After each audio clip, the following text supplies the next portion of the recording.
mis amados hermanos, muchas bendiciones. Acá es otra vez el pastor Michael y mis hermanos queridos, acá ahora con la gorra, ¿no? Acá tiene arriba fe, es la palabra que nos mueve y que nos debe mover en este tiempo. El Señor ha puesto, queridos, en nuestros corazones de compartir un seminario, un estudio bíblico sobre misiología. Misiología es el estudio de la obra misionera. Nosotros vamos a entender mejor el concepto de la palabra real, el concepto de la palabra misiología, y vamos a entender por la palabra de Dios, ¿no?, lo que el Señor nos dice a respecto de la obra misionera. Es una tarea de toda la iglesia y todos nosotros tenemos que estar involucrados, hermanos, en esta tarea. Dios desea que cada iglesia en la faz de la tierra pueda ser una iglesia misionera. Dios desea que todos nosotros seamos misioneros. Y hay distintos tipos de misioneros. Nosotros vamos a entender en este estudio y vamos a entender lo que dice la palabra a respecto de la obra de Dios que es hecha en Jerusalén, en Judea, en Samaria. Y vamos a ver también que desde el Antiguo Testamento Dios desea utilizar personas para bendecir las naciones de la tierra. Entonces es un estudio básico que vamos a hacer de acuerdo a lo que el Espíritu Santo trae para nosotros. Vamos a hacer este estudio sobre lo que es la misiología, la obra misionera. Primeramente, hermanos, nosotros tenemos que entender el significado, lo que es el sentido, el concepto de la palabra misiología. Esta palabra, queridos, misiología significa que es el área de la teología práctica que investiga el mandato, el mensaje y la misión de la Iglesia de Cristo, con el enfoque en la naturaleza de la obra misionera. Yo voy a repetir nuevamente, fue lo que yo escribí aquí. Es el área de la teología práctica que investiga el mandato, el mensaje y la misión de la Iglesia de Cristo, con el enfoque en la naturaleza de la obra misionera. Es una ciencia multidisciplinaria, una deliberación intercultural sobre todos los aspectos de la propagación de la fe cristiana. Como tal, abarca la teología, antropología, historia, geografía, teorías y métodos de comunicación, religiones comparadas, apologética cristiana, metodología y relaciones interdenominacionales. O sea, queridos hermanos, nosotros estudiamos en la misiología, estudiamos lo que son los idiomas, porque una persona para ir al campo misionero necesita estudiar el idioma de la nación donde Dios le ha llamado a esta persona para ir. Esta persona va a estudiar la cultura del pueblo, por eso va a estudiar la antropología. Esta persona va a estudiar religiones comparadas, porque vamos a estudiar cómo es la vida espiritual, porque las religiones hablan de la vida espiritual de un pueblo. Entonces esta persona necesita estudiar sobre la vida espiritual de esta nación para donde él va. Y esta persona también va a estudiar cómo es el evangelio en aquel país. Por eso va a estudiar lo que es las relaciones interdenominacionales, ¿no? O sea que es una ciencia, es una rama de la teología práctica que va a estudiar lo que es el mandato de la iglesia, lo que es la gran comisión, lo que es la misión de la iglesia en sí, ¿no? Lo que es toda la misión de la iglesia.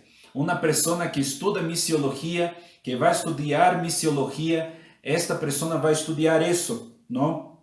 Va a estudiar la misión, el mandato de la iglesia, el llamado de la iglesia a predicar, a llevar las buenas noticias, a hacer discípulos de todas las naciones, a predicar el evangelio a toda criatura, a ser discípulos como nosotros hablamos y la iglesia siendo también testigo, ¿no?, de Cristo en Jerusalén, Judea, Samaria y hasta el último de la tierra. Más o menos, queridos, esto es un concepto básico de lo que es la misiología, ¿no? Y lo que nosotros también podemos entender de la palabra, y es un texto base que quiero que nosotros podamos, para dar una introducción al estudio que nosotros vamos a dar de la palabra de Dios acá en nuestro grupo, en nuestro canal de YouTube, que es acá en el libro de Hechos, capítulo 1, versículo 8. Es el texto base que nosotros estudiamos cuando estudiamos misiología. Libro de Hechos, capítulo 1, versículo 8. Libro de Hechos, capítulo 1, versículo 8. Es un versículo de la palabra muy conocido de nosotros. Hechos capítulo 1, versículo 8, dice: pero recibiréis poder cuando haya venido sobre vosotros el Espíritu Santo, y seréis testigos en Jerusalén, en toda Judea, en Samaria y hasta el último de la tierra. Entonces, vemos aquí que nosotros como iglesia de Dios recibiríamos poder. Esta palabra poder en el original del griego significa dunamis. Esta palabra quiere decir dinamita, quiere decir fuerza, potencia, un poder milagroso, sobrenatural. O sea, tiene un significado muy amplio. Y es la obra hace parte de la obra que el Espíritu Santo hace en nosotros. Cuando recibimos al Espíritu Santo, recibimos poder, recibimos potencia, recibimos fuerza, recibimos un poder milagroso de Dios para vivir todos los propósitos de Dios para nosotros. Entonces este poder la iglesia de Dios recibió. Y estas acá fueron palabras de nuestro Señor Jesucristo. Él dijo a los discípulos que se quedaran en Jerusalén hasta que del alto ellos pudieran recibir el poder. O sea, esta misma palabra poder en el Evangelio de Lucas y esta misma palabra poder aquí en el libro de Hechos es la misma traducción, es el mismo significado. O sea que el Señor, Él nos ha dado este poder, porque nosotros no podemos hacer esta misión solos. Esta misión, este mandato de Jesús, este llamado de Dios, nosotros no podemos desarrollar este llamado, este mandato, esta misión de Dios, solo nosotros. No podemos hacerlo. Necesitamos de un elemento sobrenatural. Necesitamos de un poder que no es natural, porque esta misión no es una misión natural. El Señor habló en el Evangelio de Marcos, capítulo 16, versículo 17. En mi nombre echarán fuera, versículo 18, en mi nombre echarán fuera demonios, hablarán nuevas lenguas, imporán las manos sobre los enfermos y los sanarán. Este mandato de Jesús, que hace parte también de la misión de la iglesia, no se hace de una manera natural. Eso no puede ser hecho sin este poder del Espíritu Santo. Por eso necesitamos este poder del Espíritu Santo. Si queremos cumplir el mandato de Jesús, si queremos cumplir la misión que Jesús tiene para nosotros necesitamos este poder. Necesitamos de un poder sobrenatural. Naturalmente, no podemos hacer eso. Por eso, la iglesia local es el lugar donde nosotros recibimos este poder de Dios. Por eso ellos primero estaban en Jerusalén. En Jerusalén ellos recibieron el poder del Espíritu Santo. Por eso cuando se habla de Jerusalén, habla a muchas personas que hablan de misiología, hablan no, porque nosotros no dan tanta importancia a Jerusalén. Jerusalén es importante, porque Jerusalén es la base, es la iglesia local, en este lugar donde nosotros recibimos el poder del Espíritu Santo. Acá Jesús dijo que ellos tenían que estar allá en Jerusalén, porque allí en Jerusalén ellos iban a recibir el poder del Espíritu Santo. Ellos no iban a recibir el poder del Espíritu Santo en Éfeso. Ellos no iban a recibir el poder del Espíritu Santo en Corinto. Ellos no iban a recibir el poder del Espíritu Santo en Roma. Estas tres ciudades eran ciudades mucho más imponentes que la misma Jerusalén. Eran ciudades con mucho más dinero, con mucho más riqueza. Pero el Señor les dijo que tendría que estar en Jerusalén. Jerusalén, queridos, en el original hebreo, esta palabra significa habitación de paz. El Espíritu Santo va a descender sobre un corazón que está en paz, sobre una persona que no está en pelea con otras personas, sobre una persona que tiene su corazón en paz, que busca seguir a paz con todos los hombres, como dice la palabra de Dios. Entonces, el Espíritu Santo va a descender ahí. Jerusalén también era la ciudad de la alianza, hablando sobre el sentido literal, ¿no?, de esta palabra. Jerusalén era la ciudad donde se construyó el templo de Salomón, donde habitaba la presencia de Dios en el Antiguo Testamento. Allí en el arca de la alianza, esta arca de la alianza se quedaba en el templo y por varias veces el Señor construyó un templo, pero cuando nuestro Señor Jesucristo murió, el velo del templo se rompió de arriba para abajo, trayendo este mensaje que el Señor rompió este velo desde el cielo hacia la tierra. O sea que cuando el Señor Jesucristo murió nos dio libre acceso que no teníamos antes en el antiguo pacto, en la antigua alianza. Nosotros podemos hacer un estudio también sobre eso. Entonces, acá Jerusalén es un lugar importante. Jerusalén es el lugar, es la iglesia local que nosotros somos equipados, recibimos las herramientas, recibimos los instrumentos de Dios para ejecutar la misión que Dios tiene para nosotros, para ejecutar nuestra misión como iglesia. El problema no es Jerusalén, el problema es quedarse siempre en Jerusalén, ¿no? Acá en Jerusalén fue muy importante, como nosotros decimos en el Evangelio de San Lucas. El Señor dijo que ellos tendrían que quedarse en Jerusalén, no podrían salir de ahí hasta que recibiera el poder del alto, hasta que recibiera el poder de Dios. Y nosotros sabemos, queridos, aquí en el libro de Hechos capítulo 2, sabemos lo que sucedió con ellos cuando recibieron el poder del Espíritu Santo. Bajó sobre ellos un viento recio y vinieron sobre ellos lenguas repartidas como de fuego y empezaron a hablar en otras lenguas conforme el Espíritu Santo les daba. Pero si uno va a estudiar acá y va a ver este pasaje, no fueron lenguas angelicales, fueron lenguas de los otros pueblos que estaban congregados allí, porque en esta fiesta de Pentecostés fue cuando el Espíritu Santo descendió sobre los discípulos.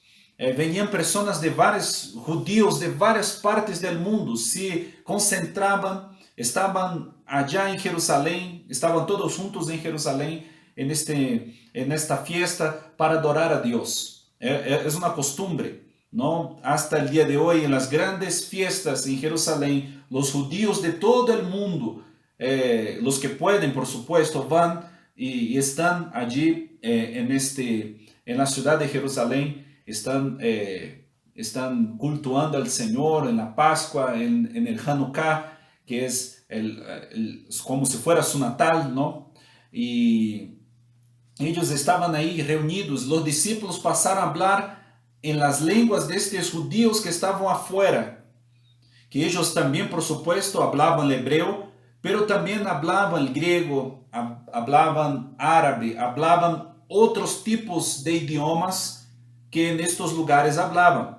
Y ellos pasaron a escuchar, porque también muchos nacieron y crecieron en otros lugares, conservando sus costumbres judíos, crecieron en otros lugares y escuchaban hablar, que los discípulos hablaban en su propio idioma. Esto es algo sobrenatural.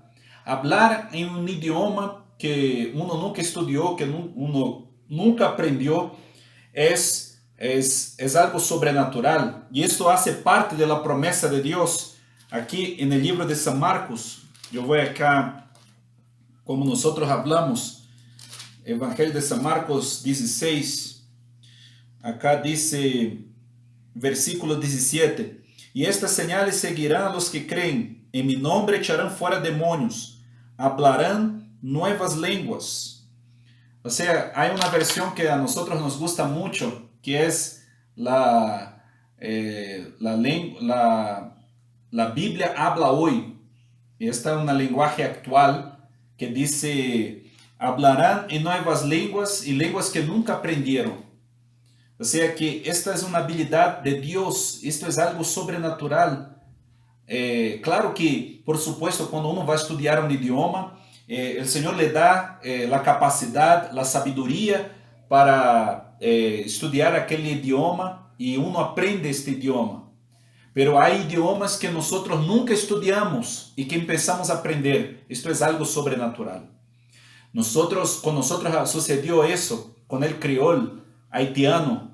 Nosotros nunca estudiamos el criol haitiano. Quizás leemos algunas cosas en el comienzo, pero nunca quedamos allí 2 horas estudiando, 3 horas, 4 horas.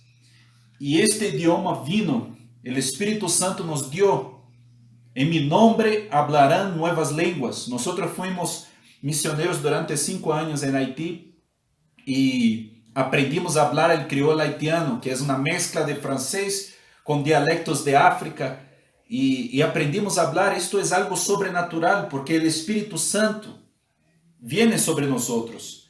Por eso la importancia de Jerusalén, porque en la iglesia la persona recibe el poder del Espíritu Santo y recibe este poder, esta habilidad, esta capacidad, este poder sobrenatural. Y entonces esta persona tiene que ir a otras naciones después. Si nosotros, cuando recién nos convertimos y no pasamos ningún tiempo en Jerusalén y nos fuimos directamente a otras naciones, queridos, por supuesto, iba a pasar un tiempo, nosotros íbamos a regresar porque no era el tiempo para que nosotros vayamos. O sea que hay un tiempo que nosotros tenemos que estar en Jerusalén. Y este es el tiempo de consagración. Este es el tiempo que buscamos a Dios. Y este es el tiempo para que nosotros seamos revestidos del Espíritu Santo. Entonces, el problema no está en Jerusalén, sino en quedarse en Jerusalén. Entonces, dice la Biblia que primero recibiréis poder y seréis testigos en Jerusalén. Esta es una fase importante. Por eso, esta es una fase en que vas a recibir el revestimiento de Dios. Vas a recibir el poder del Espíritu Santo. Vas a aprender muchas cosas para después ir. El tema es que personas, a veces, están tan involucradas en Jerusalén que ellas se olvidan de las naciones de la tierra. Se olvidan de su llamado. O sea, están siempre allí, nunca salen de ahí. Están siempre, no es el tiempo de Dios, el Señor no está el otro lado también que es este. Y que tenemos que entender, queridos, los tiempos de Dios. Hay un tiempo que tenemos que estar allí en Jerusalén. Pero no es para siempre, porque en Jerusalén siempre va a haber trabajo. Tenemos también que ir a la Judea, en Samaria, hasta lo último de la tierra. O sea que la traducción original de este texto no quiere decir solamente allí en Jerusalén, en Judea y Samaria. La iglesia, acá yo hablé como individuo, como persona, pero la iglesia como en conjunto, ahora estoy hablando como la iglesia en conjunto, no tiene que estar solamente en Jerusalén. Mientras está en Jerusalén, esta iglesia tiene que ir a Judea. Esta iglesia tiene que ir a Samaria y esta iglesia hasta lo último de la tierra. Muchas personas hacen una interpretación de este texto diciendo que primero tiene que ser en Jerusalén. Y cuando yo estaba hablando en el comienzo, realmente, hermanos, hay un tiempo de estar en Jerusalén. Nosotros nos convertimos recibimos el poder del Espíritu Santo, pero la iglesia como un todo no puede solamente quedarse allí en Jerusalén. Esta iglesia también, mientras está en Jerusalén, está trabajando en Judea. La Judea significa el estado. Jerusalén es la ciudad. Judea es el estado. Samaria es la nación vecina. Y hasta el último de la tierra. El último de la tierra son naciones lejanas.